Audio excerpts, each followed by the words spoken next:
Good day. My name's Chona. All right, if you insist. It's nice to meet you. And you as well. Okay.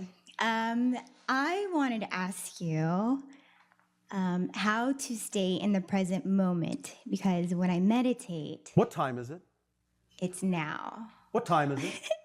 I don't have a watch. What time is it? What time is it? It's now. What time is it? Now. What time is it? Am I answering it correctly? Now? Yes. Now, What now, time now, is it? Now. What time is it? Now. What time is it? Now. What time is it? Now. What time is it? Now. What time is it? Now. What time is it? How much longer would you like to stay in the present moment?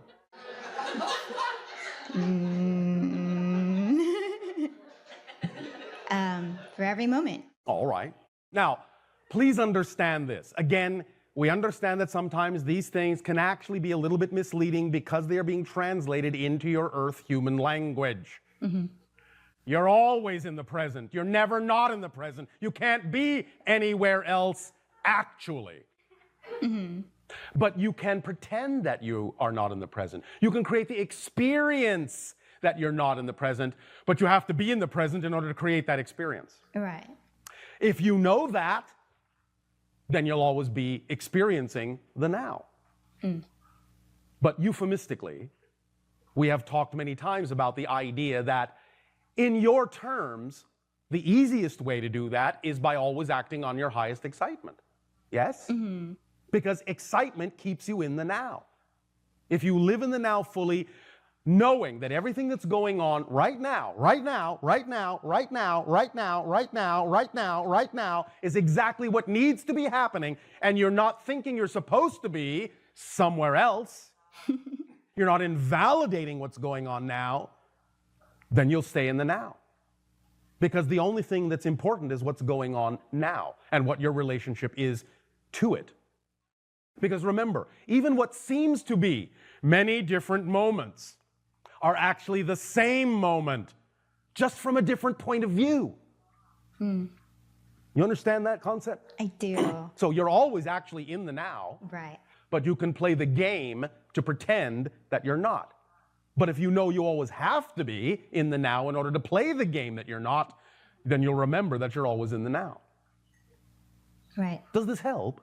It does, but I have to tell you, this is the most exciting thing I've ever had happen right now. Yes. So thank you. And you can use that because what you call memory is also created in the present. Memory doesn't come from the past. You create it in the present. So if you remember this moment that you feel right now, anytime you wish, you'll be in the now. Yes? Because you're creating a vibration that you say is representative right now of the most exciting thing you have ever experienced. Right. So anytime you remember this moment and feel that same feeling, you will then be experiencing the most exciting thing you've ever experienced. Mm-hmm. And when you're in that state, take action from that state. Now, here's another way to look at this, because also we understand again that many times it's all about how you define things. Just because you don't necessarily experience the same sensation all the time doesn't mean you're not experiencing your excitement. Excitement doesn't mean you have to be jumping up and down all the time. Excitement can be a sense of perfect peace and balance. Mm-hmm. So don't assume that just because you're not running around with your hair on fire, don't assume you're not in your highest excitement. Don't let the outer reflection tell you what you are. You determine what you are. Circumstances don't matter. Only state of being does. Yes? Right. So, whatever different form of excitement you may create in your life, all you have to know is that everything that happens must, by definition, be some expression of your joy, some expression of your passion, some expression of your excitement. Because how could it be otherwise? Unless, of course, you choose it to be otherwise. Mm-hmm. Do you choose something to not be an expression of your excitement? You can. But do you prefer that? I always prefer the most exciting thing. Then anything that happens, you must define it as part of your excitement and not an interruption in it. See? Yes? Yes. Because then you'll be able to extract the most exciting effect from it, no matter what's happening, no matter what anyone else's intention in that situation is toward you, which has absolutely nothing to do with you. Yes? Right. Unless you agree that it does. Yes? Yes. So it's all about how you define every experience you have. If you know that every experience is there as a representation of your excitement, then you will always experience it in that way, unless you choose to do otherwise. And that's how you stay in the moment. Okay. Because there is nowhere better to be, is there, than right here and right now with whatever it is that's happening, when you get as excited as a child with everything that happens because you're absolutely fascinated and curious as to why that's happening and what you can extract from it and what you can learn from it, and you don't want to be anywhere else but right here, right now, with exactly what's happening at this moment. Then you will be yourself, living in the now. Does that make sense? It sure does. Does that help you? Yes, it does. Thank you. Thank you.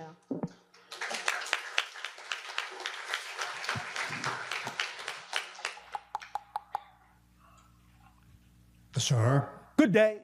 Good day. Good evening. Oh, all right. Good evening. An open-ended question. Open-ended. Can you talk about the light body, the spiritualization of the material body on this earth? Yes.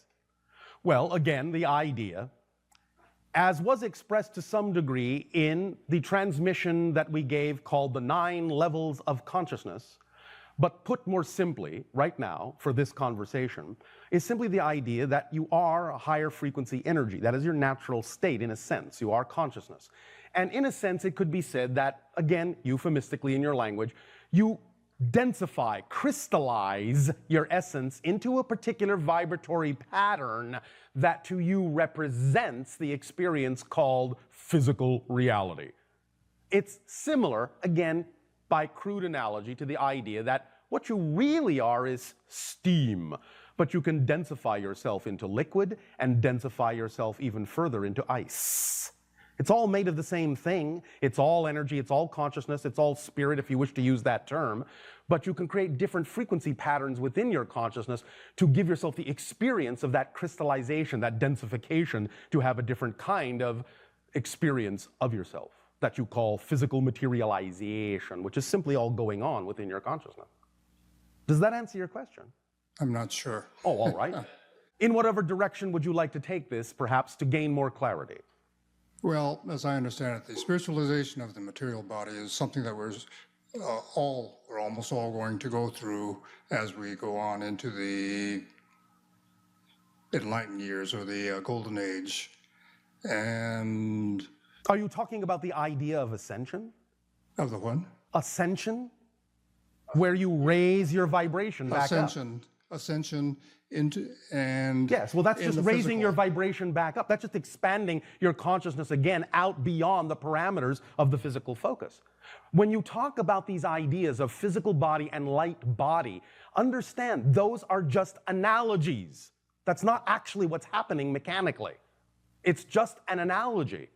It's just your interpretation. It's just a symbol that you've created in physical reality. You can experience it that way as if you have a light body, an astral body, a mental body, causal body. You can have that experience, but that's not actually what's happening. You're just a consciousness. And your body, in a sense, is actually more in your consciousness than your consciousness is in your body. So when you go from the idea of being a physical body, as you say, to raising your vibration and going more into the light body, so to speak, this is just another way of saying that you're just raising your frequency and expanding your consciousness beyond the parameters of the physical focus you had before. That's all. You've densified your focus, and now you're expanding your focus of consciousness. That's all that's happening, and all those different levels that you're talking about, in a sense, are just convenient labels to give you something to hang your hat on, so to speak. But it's not an accurate description of what's mechanically happening. It's just an experience. It's just an analogy. Does that make sense? Yes, no, maybe? Maybe. Maybe, all right. In other words, don't get stuck on the labels, because the labels are just a convenience. Material body, light body. Yes, we understand that those experiences can be had. But those things only exist within your consciousness as ideas, as frequency levels, as... You understand? Yes, but this is something that is supposed to happen to the mass of mankind. No, not the mass. No? It will only happen to those that decide that they're going to expand their consciousness. Remember, an infinite number of parallel reality Earths already exist. You don't change the world you're on.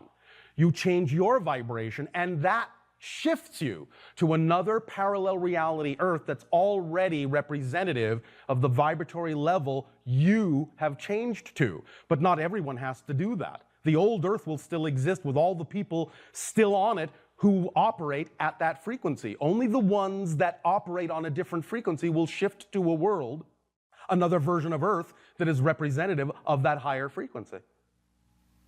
Make sense? Okay. Now, the idea is that you are tipping the scales. More and more people on your planet are more aware of the idea that they are a consciousness, and they are raising their frequency. So more people on your planet than ever before, if you wish to simply take a number count, are in that sense shifting.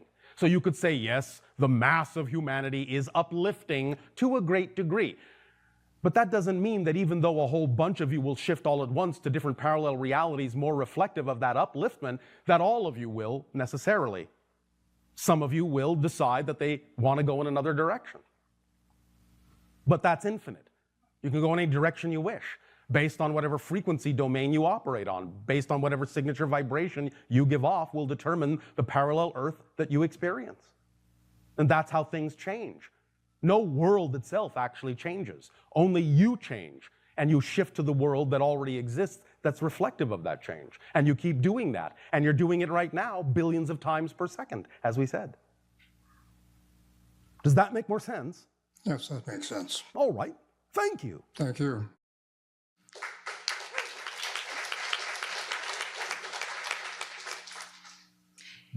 Good evening, Bashar. And to you, good day. This is my very first time all being right. here in person with you, so bear with me. I have, Bear with you. yes. You have a bear with you. No, that's just the saying. No, okay? all right. All right, here. Okay, here is my first question.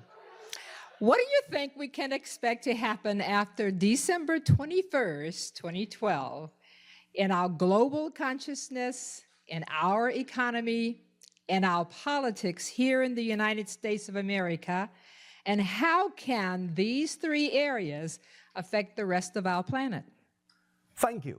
You are welcome. To answer your first question, you can expect absolutely nothing. What?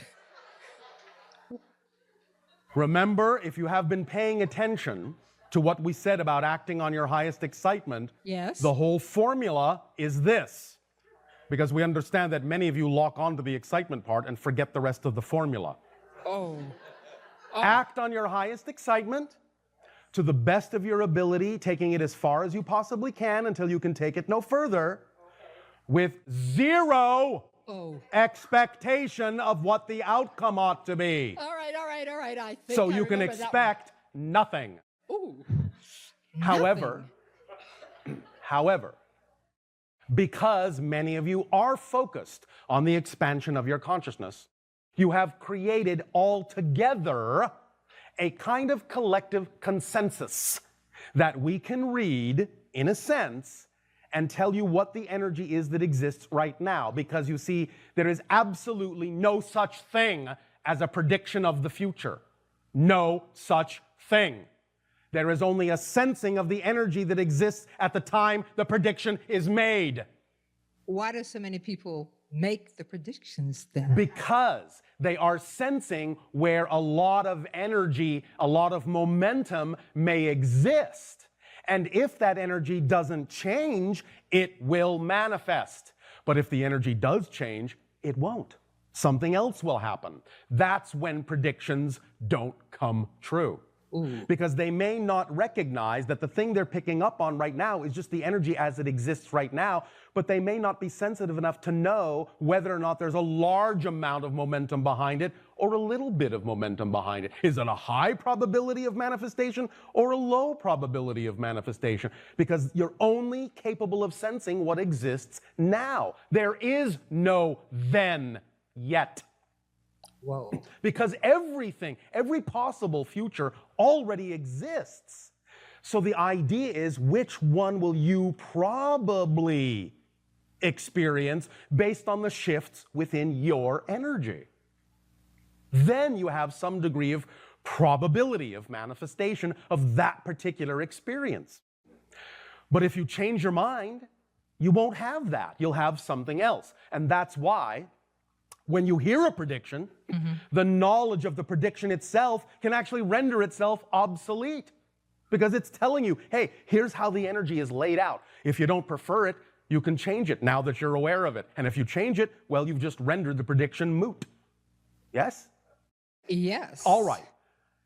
But to get back to your original intention behind your question, Okay. since again, many of you have created a consensus and there is a lot of energy behind it, the probability is this: that you're using the idea of this date to recognize that it is, in a sense, again, as an illustration, the leading edge, the bow shock wave of the leading edge of your consciousness as it raises its frequency.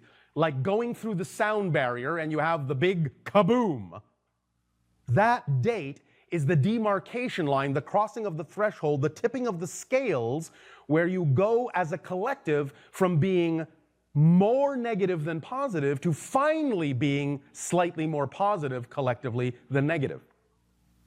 And from there, you can snowball, you can accelerate that effect into more and more and more positive manifestation. But all that means, as we've already explained, is that you're simply shifting your vibration collectively to different parallel realities that are already more representative of what it is you prefer your world to be, what you prefer your world experience to be. So the more of you that are preferring the idea of different social, different political, different economic, different religious systems, that is what you will get. But in fact, for a while, you may actually all get very different things, slightly different things, until you simply find that you're more harmoniously meshing with certain groups of people who will then shift to realities where they will all experience the same kind of idea. Now, more of you are creating a choice toward more openness, more freedom in a variety of ways. You are taking back your power. You're now tired of handing it over to others to do for you. And so you're seeing more and more opportunities for you to create the kind of systems that you prefer. But it's not about changing the systems that already exist. It's about creating new systems that will replace the old ones, new systems that are more representative of the realities you will be shifting to. And just let the old world go its way, because the old world will always exist. It's just that you'll no longer be focused on it. And it will no longer affect us? Is that what you're saying? Eventually, it will not, because the idea of the 2012 date is also what we have called, by analogy, a splitting prism. It's like a train station. When all the trains are in the station, all the tracks are side by side, right next to one another, yes? Yes. Each track represents a different idea, a different vibration, a different reality experience, but they're all very close, and it's easy to jump from one train to another. But when the trains all leave the station, as they now have, all the tracks start to split, start to diverge, become farther and farther and farther and farther apart, going to different destinations. Becomes less likely, as they get farther and farther apart, that you can jump from one train to another. Eventually, the tracks will be so far apart, all you will ever experience is what is on the train you chose to be on, and all the other trains will no longer be experienced in your reality. Over whatever period of time that takes will be different for many of you. But in general, you will find that there is a consensus to this particular process for most of the people on your planet that are choosing a certain frequency. One of the things we have pointed out that does have a lot of momentum behind it is that of open contact with extraterrestrial civilizations, which is one of the reasons we are having these kinds of conversations, because this is one of the first stages of contact between your world and other worlds.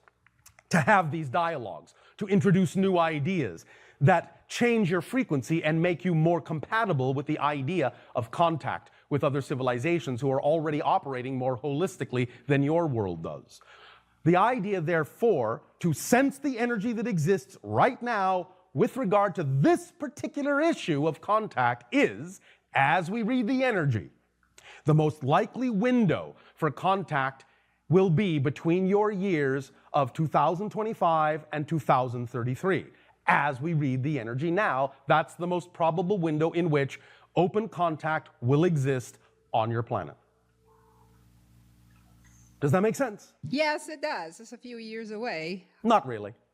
Well, I hope I'll First still be and here. foremost, in your years of 2015 to 2017, that window, again, reading the probabilities that exist right now, your world will know sometime in that window of 2015 to 2017, will know for a fact that extraterrestrial life exists. Ah, okay. I am not saying how you will discover that. So don't assume I'm saying ships will land everywhere. No, I didn't say that. I didn't. Because I know how many of you interpret what we say. All we are saying is, and all we are saying is, we can sense, as far as the vibrational patterns of your collective reality go, as far as we interpret them, as far as we can read them, Yes. it seems highly probable, more than 90%, that sometime between 2015 and 2017, something will happen that will allow you to know that extraterrestrial life is a fact. The very fact that that now is in your mind, that knowledge itself will accelerate you toward the idea of the window of being capable of having the beginnings of open contact between 2025 and 2033, which really isn't that far away. Okay, if you say that. Thank you. How many of you thought 2012 was so far away and it's half over already? Yeah, we did. There you go. I did. Things accelerate when you start to learn to live in the moment. 2025 will be here before you know it. Ha. So the more you live the way you prefer to live, the more you will meet us halfway with your vibration, and then we can come the rest of the way. But you have to meet us halfway. We can't do it all for you. Make sense? Yes, it does. Does that help you? That helps me. I had one question about dreams. I don't know if you have time for that. Time? What is time? Oh, okay, that's right. I forgot. Yes, we're in the now. We Keep are. forgetting that. Okay. It's all right. about timing. Yes. not yes. time. Okay. So may I ask my question?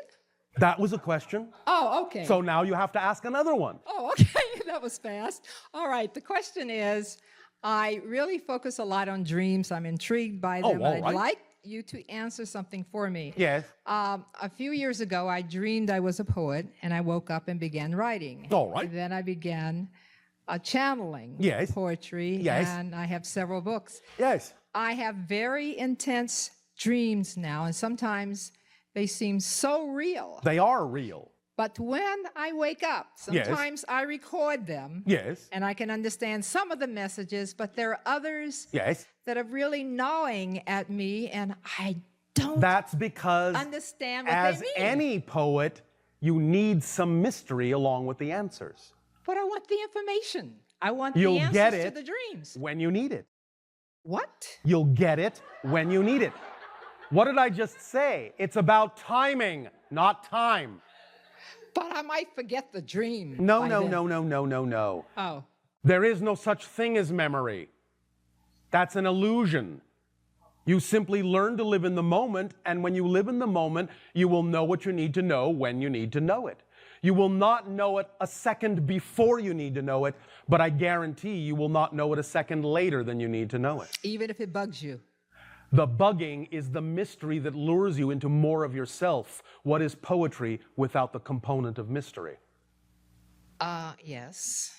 Then Okay. trust how your life unfolds. Trust that you know what you need to know when you need to know it, and it is only because you're worried about knowing it, it's only because you're worried about forgetting it that you forget. Relax. That makes sense. Relax. Whoa, okay. All the appointments have already been made. You will keep every single one of those appointments, whether they are with a person or with information or knowledge of any kind. You will keep all of those appointments that you have laid out for you in your life, with one exception. You will never keep an appointment if you spend your time worrying that you'll miss it. Oh, okay. So if you just relax and trust how your life is unfolding and work with what you get when you get it and not worry about what you're not getting, you will then get what you need. Whoa, thank you. Thank you. Yes. Let life work. You don't have to make it work. It already works just fine.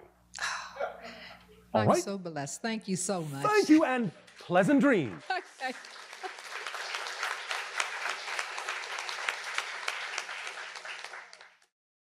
Hi, Bashar. And good day to you. It's such a joy to speak with you. And you as well. I had spoken with you before about Yes. my son, and he had some bipolar episode, Yes. and for 2 years he didn't have one, All right. and then he just recently had one, and I believe I followed your advice this time. Yes. So thank you. And also, I just traveled to South Africa and All right. China All right. and back. All right. And I passed over the North Pole, both, coming and going. Yes. And I had a really mystical kind of spiritual experience. All right. Such as? I felt like my sorrows and challenges, One moment. Say I. I, The tonal quality when you say I is solid. Stay in that frequency. Pretend you are always saying the word I okay, and okay. okay, Say everything in that tone. okay, oh, okay, No, in that tone, not I'm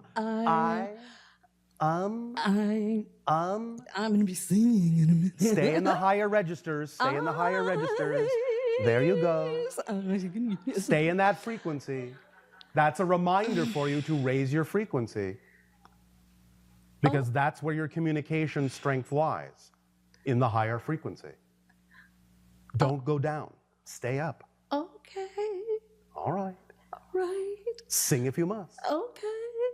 I wish I knew a song. Not that high. Not that high. Practice that. Okay. So the North Pole, Yes. I wondered if you could speak about it as a Earth polarity and its relation to The idea for now, euphemistically, is for you to understand, again, that acting on your joy at all times is like the magnetic compass needle pointing to your magnetic north. Stay on that wavelength. Stay in that frequency with everything that you do. You gave yourself an opportunity to actually experience the magnetism of the physical location and that vortex on your planet to acclimate yourself to that particular frequency more solidly. So all you have to do is allow yourself to remember that vibration, that experience of spirituality as you pass through that North Pole vortex, to allow yourself to know the appropriate frequency for you to stay aligned with so that you will always be pointing to your own magnetic pole. I thank you. Thank you.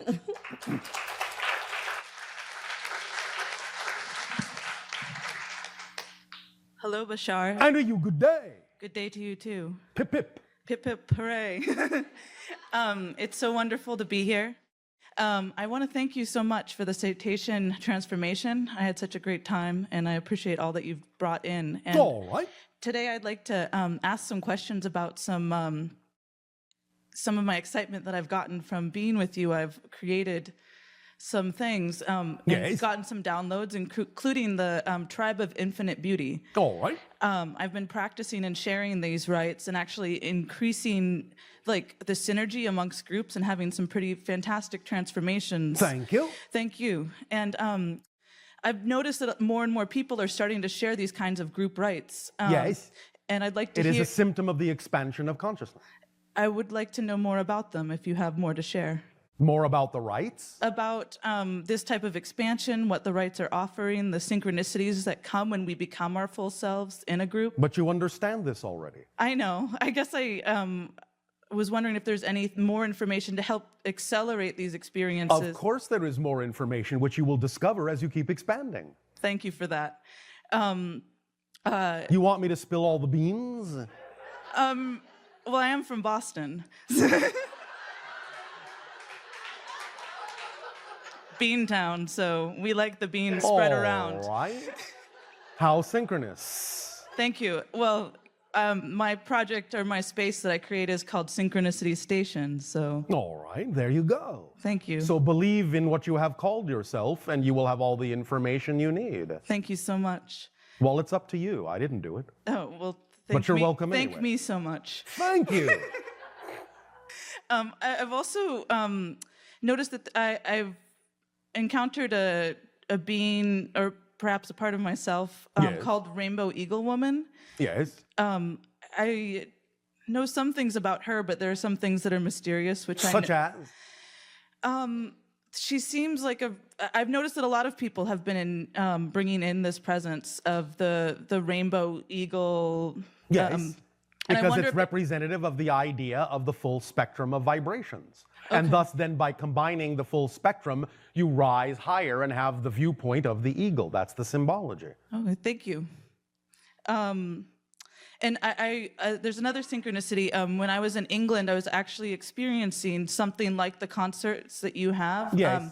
There was a gentleman named Tareth who did a ceremony where he was bringing those for the group to experience these tones. And so Yes. that would be, so we really do have the opportunity to experience these concerts. Of course you do. You just have to listen in a different way. And that's the secret for this. It's not a secret at all. I just told you. You did. There I go, spilling your beans. Thank you. Well, it's been a lot of fun interacting with you, so thank you so much. Thank you.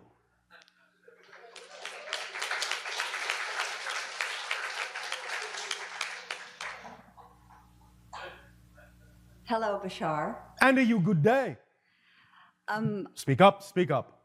My question is related to open contact and how you use dreams Yes. and as a barometer of how. We use how you remember yes as how- a barometer. How we recall. Whether you dreams. recall in dreams or otherwise is not so much the issue. The rate at which you remember that many of you have already had contact gives us the barometer for when you're ready for more contact. So I'm curious about some of the, I guess, agreements behind that. When Yes. when we're remembering these Yes. experiences through dreams, does this happen at the level of agreement with our higher mind Yes. that we're deciding? Okay, now Through is the template level reality, the template level being that blueprint reality that you utilize to structure your physical reality experience. But the higher mind is involved in doing that.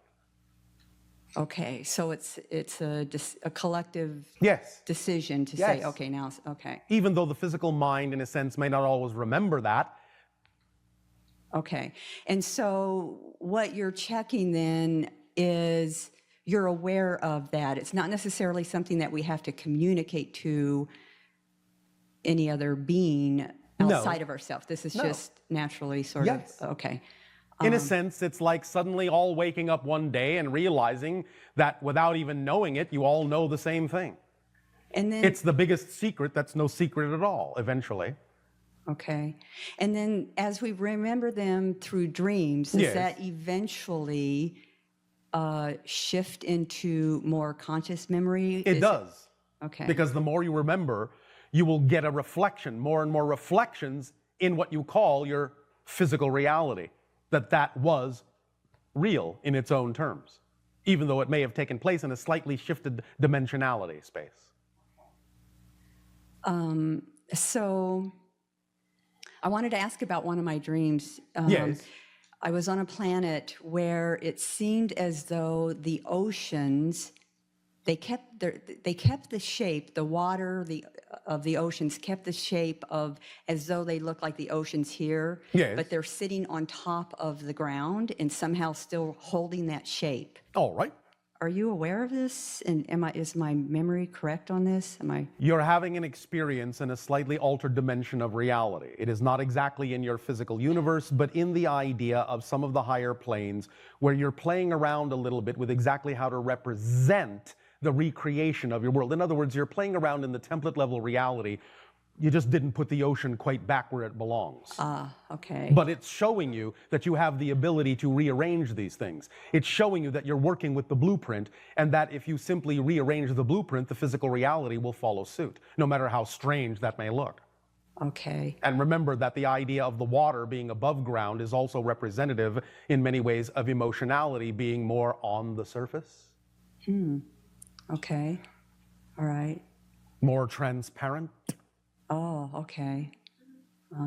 I woke up this morning, and I'm not quite sure I'm going to get this question out correctly, but it just, for some reason, it seems important to ask this. All right.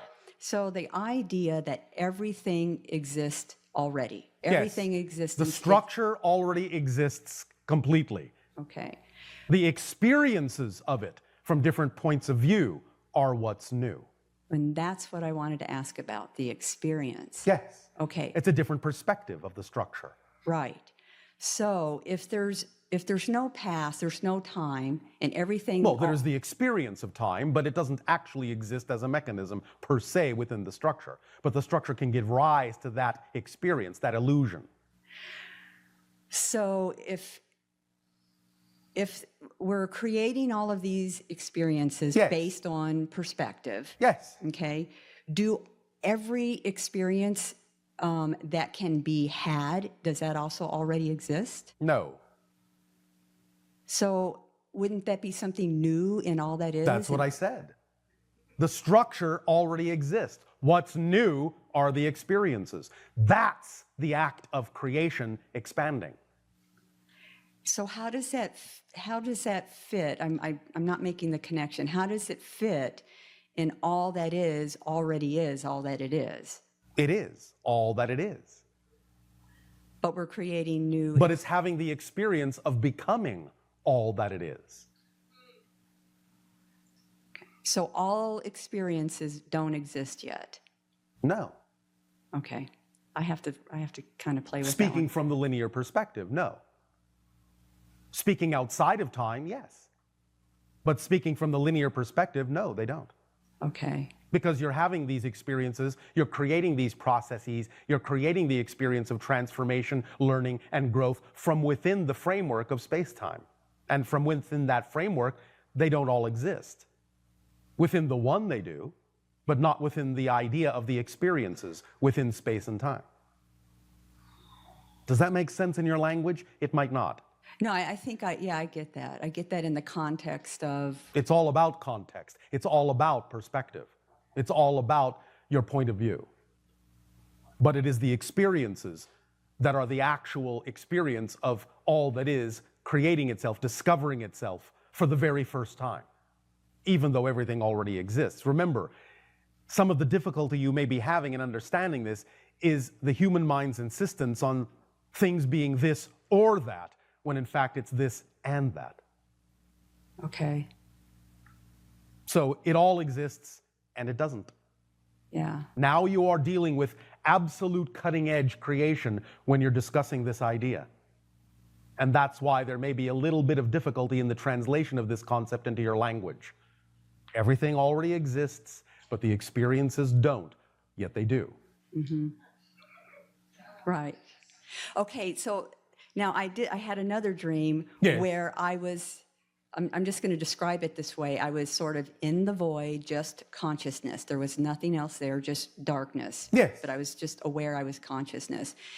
And well, at first I wasn't even aware that I was consciousness. I just sort of was there. Yes. And then thoughts, that's not the right word either, but sort of thoughts were Yes. flowing through my consciousness. Yes, reflections. And I was watching that manifest into the void. Yes, They're sort yes, of floating yes, out yes, there. yes. And as I'm sort of watching this, Having your own little mini Big Bang. yes. And so I'm doing this, and as soon as I went to sort of naturally reach out to one, it at that point, my personality construct, my ego construct, it got involved and went like, holy crap. Sorry. And I immediately left that state. That's all right. And Crap can be holy.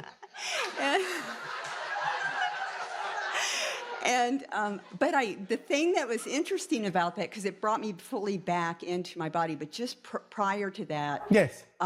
I experienced this overwhelming fear,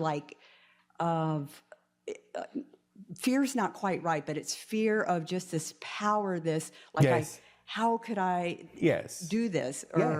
Yes. Well, that's the, again, physical ego structure attempting to come to terms with something it can't possibly contain. The vibration you're referring to as fear is simply the border beyond which the ego can't cross. It has reached its capacity to contain that experience and feels that if it is pushed farther, it will be annihilated, it will explode. Because it is simply not built to contain the experience to that degree. That's all. You were simply feeling the vibration of the borderline between your physical reality and your non-physical self. And how, in a sense, grand you actually really truly all are. Okay.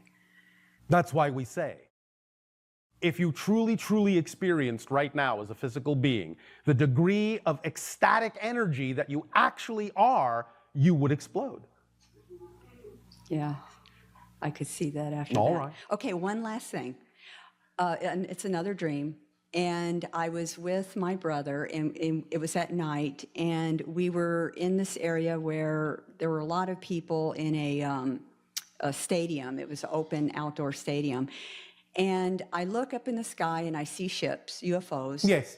And I'm really thrilled because every time I see him in my dreams, I'm really very happy and excited. And so I'm really happy, and I start pointing to my brother, look, and they're very, very close. Yes.